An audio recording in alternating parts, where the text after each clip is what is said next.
Hello বন্ধুরা, দেখো আমি এসেছিলাম ফুল গাছ নিতে। তো দেখো তোমাদের সঙ্গে একটু শেয়ার করলাম।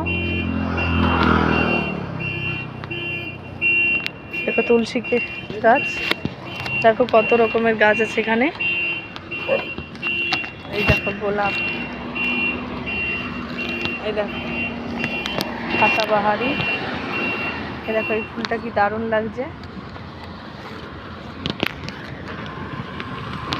ঠিক আছে, এখানে হাজার রকমের গাছ।